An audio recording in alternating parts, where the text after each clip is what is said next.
Usually, finance plays an important part in wars, but the Russia-Ukraine conflict is the first major conflict in which cryptocurrencies have played a major role. The US and its partners have imposed unprecedented sanctions on Russia since the Russian military invaded Ukraine on February 24th.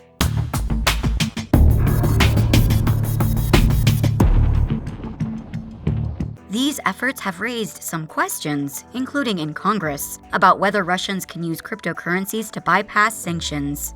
So, how does crypto actually play a role in both Ukraine and Russia? In this video, we will discuss this in detail. But first, hello and welcome back to the channel. This is CryptoNow and we're back with another incredible video. So please subscribe to the channel and enable alerts to be notified of each new upload. It's no surprise that when war breaks out, fear grows. It's no secret that war is expensive. Besides the monetary costs, lives are lost, families devastated, and futures permanently altered. What about the war's other, less visible costs? People tend to move their money into safer areas during times of global instability, which causes risk on assets to fall. In the case of cryptocurrency, excessive stress is compounded by low market liquidity and exchange balances, causing markets to respond aggressively to any selling pressure. For example, when Russia first invaded Ukraine, this contributed to an overnight crypto market slump. This risky asset behavior is therefore very relative. At the same time that cryptocurrency was falling in value, it also showed signs of being a safe place, particularly for Russian and Ukrainian citizens. The market is driven by public sentiment, which is generally controlled by two factors: the availability of alternatives and the time frame. Massive shifts in policies and economic interactions among countries are triggered by war or serious geopolitical conflict. For example, sanctions and the recent exclusion from SWIFT, a system that coordinates transfers among banks, meant that Russia's economic growth slowed significantly. As a result, the government must implement monetary action to prevent bank runs, as well as raise funds for the war effort. Inflation would certainly result from such activities, prompting individuals to rush to banks and ATMs to withdraw fiat to store their money and savings in a safer alternative. Crypto, particularly Bitcoin and stablecoins, is the safer investment instrument due to its ease of use and intrinsic properties that make it an excellent long-term store of value. Michael Chobanian, the founder of the Ukrainian crypto exchange Kuna, stated that there was now a limited supply of Tether USDT and that limits had pushed up the exchange rate to a sizable premium. He added, "When it comes to the alternative assets, I would far rather be holding Bitcoin than the Ukrainian hryvnia or Russian ruble. Moreover, given that this will lead to broader geopolitical uncertainty in Eastern Europe, I wouldn't want to hold any fiat in the Eastern Bloc." Take a step back and look at this conflict from a different perspective.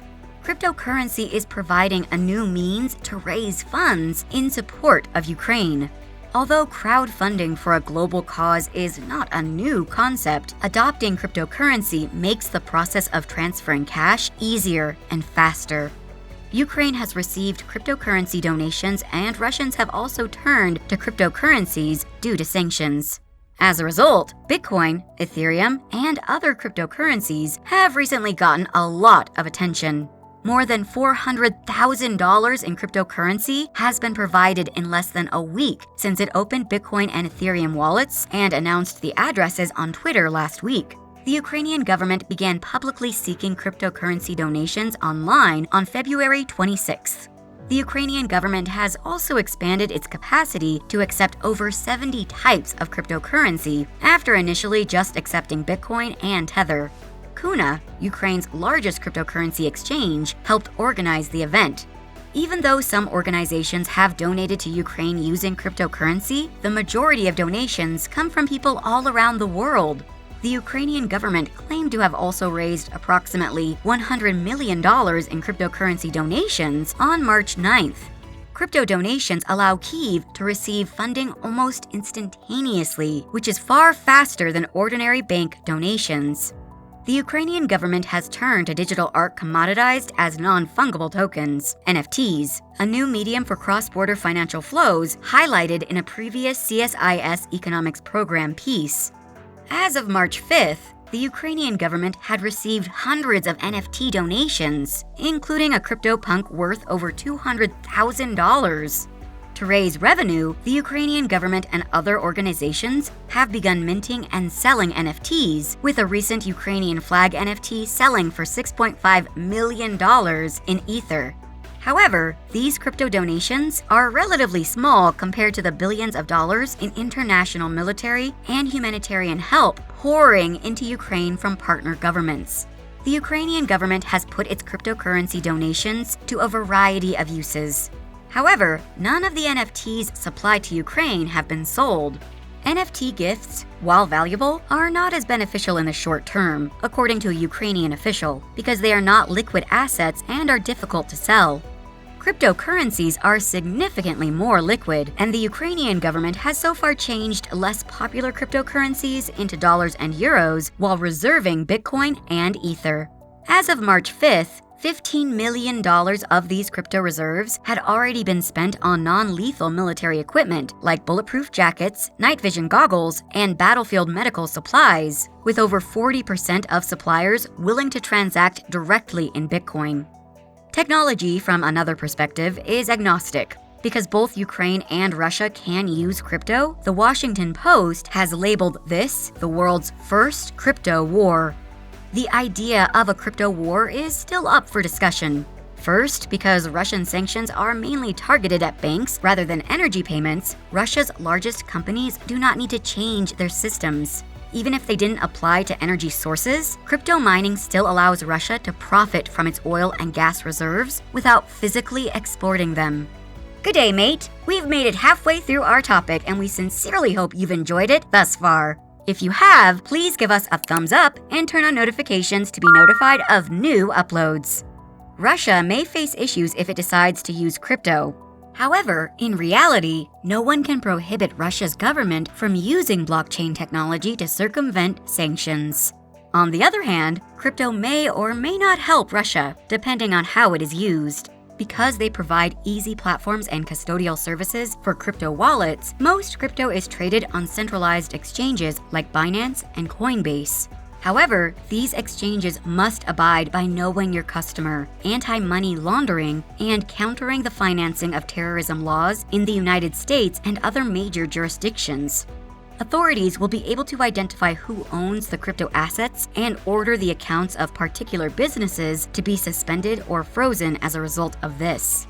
The rules governing cryptocurrency exchanges in Russia are more permissive.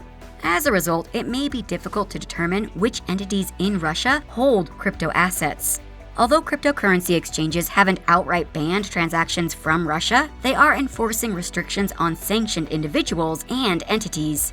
Coinbase, for example, has maintained that it will check customers for sanctions lists and prohibit transactions from IP addresses that could be linked to sanctioned individuals or businesses under applicable U.S. sanctions laws.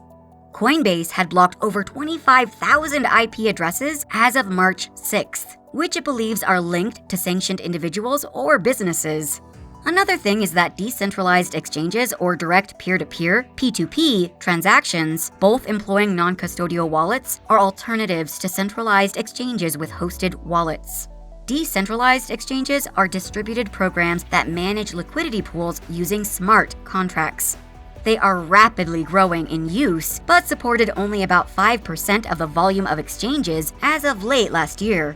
Individuals control and store wallets that aren't hosted on their personal devices. They are perilous for crypto owners because they can lose all of their assets if they lose their digital keys or physical access to the device where the crypto is stored. These alternate crypto trading and holding methods are more likely to be exploited for nefarious purposes. Caroline Malcolm, Channelisia International Policy Director, said, "We've seen that in the past with sanctions, you've got examples where wallet addresses have been named as sanctioned entities, and that allows Chainalysis to put in place alerts for our customers, whether they be government or from industry. so that if they have transactions which intersecting with sanctioned entities, they'll be able to see those and get an alert on those immediately. I think Russia probably is thinking about using Bitcoin or other cryptocurrencies to evade sanctions, but on the other hand is probably concerned about those cryptocurrencies getting too much popularity within their own country, because that impacts their own control of their own monetary system and therefore impacts their power. Although the argument about Russia's usage of crypto continues, this conflict illustrates the beneficial impact crypto may have, particularly in times of crisis. Individuals can store their assets and governments can get help. I don't want to turn the Russia-Ukraine conflict into some sort of crypto-positive message. These are the moments when this technology can truly reveal what it was intended to offer, as well as its future potential. But just to wrap up, the Russia-Ukraine war shines a spotlight on cryptocurrency for sure. But why has crypto come out as a strong tool in the Ukraine-Russian war? There are 3 simple reasons. Number 1, cryptocurrency can't be frozen. Number 2, it cannot be censored. And number 3, it can be used without an ID. So we've reached the end. What do you think about the role of crypto in the Ukraine-Russia conflict? Are you curious to learn more about them as much as we are? Let us know in the comments section. That concludes today's video. Please subscribe to the channel and enable alerts to be notified of new uploads. This is CryptoNow, and we'll see you in our next video.